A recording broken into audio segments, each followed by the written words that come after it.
ഖബർ സിയാറത്തുമായി ബന്ധപ്പെട്ട് പലപ്പോഴും ഒരു തെറ്റിദ്ധാരണ ഞങ്ങളെ കുറിച്ച് നിങ്ങൾക്കുണ്ട്. ഞങ്ങൾ ഖബർ സിയാറത്ത് വിരോധികളാണ് എന്ന്. ഒരിക്കലുമല്ല.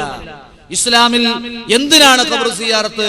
അത് പ്രമാണങ്ങളുടെ വെളിച്ചത്തിൽ ഞങ്ങൾ പറഞ്ഞു കൊടുക്കുന്നു. സൂറു അൽ ഖുബൂർ, നിങ്ങൾ ഖബറുകൾ സന്ദർശിക്കണം. അത് നിങ്ങൾക്ക് പരലോകത്തെ കുറിച്ച് നിങ്ങൾക്ക് ഓർമ്മ പുതുക്കി തരും. എന്നൊക്കെ ഹദീസിൽ കാണാം. ഇഹലോകത്തെ കുറിച്ച് വിരക്തി ഉണ്ടാക്കി തരും. ഒരു ഖബർ കാണുമ്പോൾ ഇന്നല്ലെങ്കിൽ നാളെ എനിക്കും ഇങ്ങനെ ഒരു മണ്ണുണ്ടല്ലോ, ഒരു ഭവനമുണ്ടല്ലോ എന്ന ബോധം വരാൻ മാത്രമാണ് ഖബർ സിയാറത്ത്. മറ്റൊരു ലക്ഷ്യം ഇസ്ലാമിൽ ഖബർ സിയാറത്ത് കൊണ്ടില്ല. അത് നമ്മൾ മനസ്സിലാക്കണം. എന്നിട്ട് ഖബർ കെട്ടി ഉയർത്തുന്നു, ഒരാളിയോട് കരഞ്ഞു പ്രാർത്ഥിക്കുന്നു, അവിടെ പോയി സങ്കടം പറയുന്നു, സകല ഭൗതികമായ ആവശ്യങ്ങളും അവിടെ പോയി പറഞ്ഞ് ആ നിലക്ക് ഖബർ പൂജ നേർക്കുനേരെ റസൂലുള്ളാഹി സ്വല്ലല്ലാഹു അലൈഹി വസല്ലം പ്രാർത്ഥിച്ച പ്രാർത്ഥനയിൽ അല്ലാഹുമ്മ ലാ തജ്അൽ ഖബരി വസനൻ യുഅബദ്, ആരാധിക്കപ്പെടുന്ന ബിംബമായി എന്റെ ഖബറിനെ ആക്കല്ലേ. അല്ലാഹുമ്മ ലാ തജ്അൽ ഖബരി ഈദാ, എന്റെ ഖബറിടം ഒരു ഉത്സവ സ്ഥലമാക്കല്ലേ. റസൂലുള്ള ഖബറുമായി ബന്ധപ്പെട്ട് എന്തൊക്കെ വിരോധിച്ചോ അതൊക്കെ ഈ സമുദായത്തിൽ നമ്മൾ ഇന്ന് കാണുന്നു. അതിനെതിരില്ല മുജാഹിദുകൾ. ഇപ്പൊ റഹ്മത്തുള്ളാഹി കാസിമിയും കുറച്ചൊക്കെ പ്രസംഗിക്കാൻ വന്നപ്പോ കുറച്ചെങ്കിലും അന്ധവിശ്വാസങ്ങളാണ് കൂടുതലും പറഞ്ഞുകൊണ്ടിരിക്കുന്നത്. എന്നാലും അതിനിടയിലൂടെ ചില യാഥാർത്ഥ്യങ്ങളൊക്കെ പറഞ്ഞുകൊണ്ടിരിക്കുന്നു.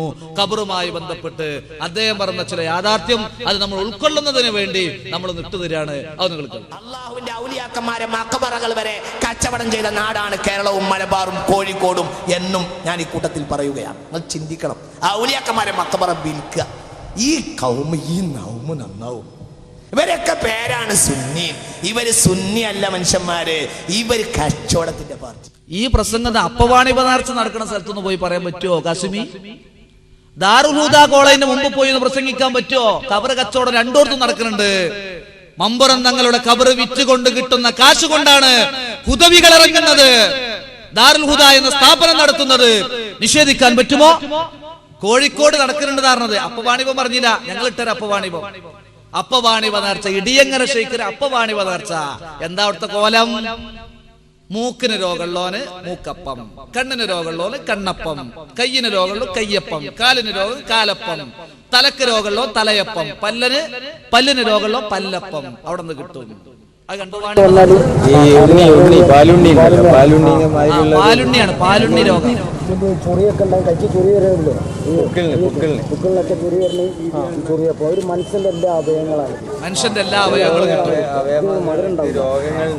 മനുഷ്യന്റെ എല്ലാ അവയവങ്ങളുള്ള അപ്പങ്ങൾ അത് വെക്കുക. എല്ലാ രോഗത്തിനും ഒരു കാലിന് സുഖടങ്ങിയത്താക്കും കാലപ്പം ഉണ്ടാവും, കൈക്ക് സുഖം ഉണ്ടാവും.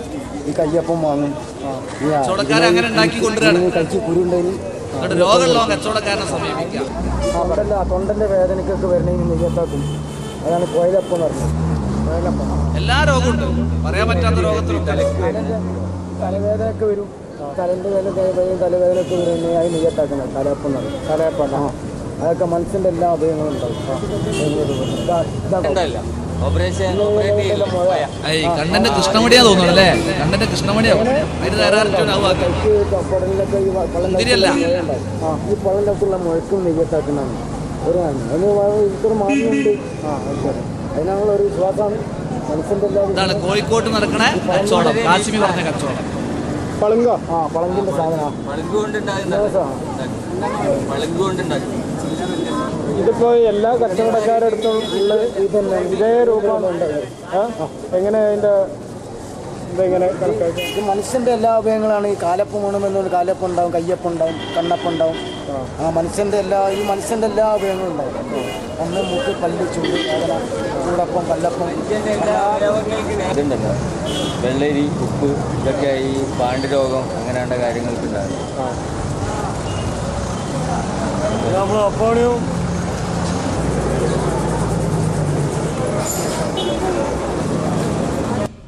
ഇതാണ് അപ്പവാണിഭ നേർച്ച. ഇടിയങ്ങര ഷേഖ് ഭക്തജനങ്ങൾ കൊണ്ട് കോഴിക്കോട് ടൗണാകെ തിങ്ങി നിറഞ്ഞു എന്ന് പത്രത്തിൽ കാണുന്ന അപ്പവാണിഭ നേർച്ച. അതാ കാസിമി പറഞ്ഞ കോഴിക്കോട്ടും കേരളത്തിലും മലബാറിലും ഔലിയാക്കളുടെ മക്ബറ കച്ചവടമാക്കുന്നു. പക്ഷെ ധൈര്യത്തിൽ തുറന്നു പറഞ്ഞാൽ അപ്പ ഇളകും കൗമെന്ന് എഴുതിയിട്ട് തൽക്കാലം കോഴിക്കോട് പറഞ്ഞു. ഞങ്ങൾ ആ കോഴിക്കോട് കാണിച്ചു കൊടുക്കാന്ന് മാത്രം.